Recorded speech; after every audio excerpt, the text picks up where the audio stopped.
ಎಲ್ಲರಿಗೂ ನಮಸ್ಕಾರ. ಇವತ್ತು ನಾವು ಮೆಂತ್ಯ ಚಿಕನ್ನ ಹೇಗೆ ಮಾಡೋದು ಅಂತ ನೋಡೋಣ.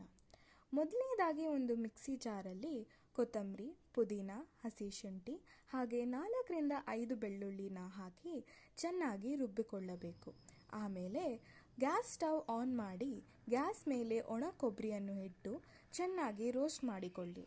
ಇದನ್ನು 2 ಸೈಡ್ ಚೆನ್ನಾಗಿ ರೋಸ್ಟ್ ಮಾಡಿಕೊಳ್ಳಿ.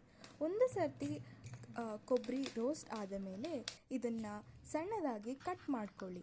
ಆಮೇಲೆ ಕಟ್ ಮಾಡಿರುವ ಕೊಬ್ಬರಿಯನ್ನು ಮತ್ತು ಸ್ವಲ್ಪ ಅರಿಶಿಣ ಮತ್ತು 2 ಟೀ ಸ್ಪೂನ್ ಗರಂ ಮಸಾಲ ಮತ್ತು 2 ಟೀ ಸ್ಪೂನ್ ಖಾರ ಹಾಕ್ಬಿಟ್ಟು ಇನ್ನೊಂದು ಸರ್ತಿ ಮಿಕ್ಸಿ ಜಾರಲ್ಲಿ ಸಪ್ರೇಟಾಗಿ ಇನ್ನೊಂದು ಪೇಸ್ಟಲ್ಲಿ ಆಗಿ ರುಬ್ಬಿಕೊಳ್ಳಬೇಕು.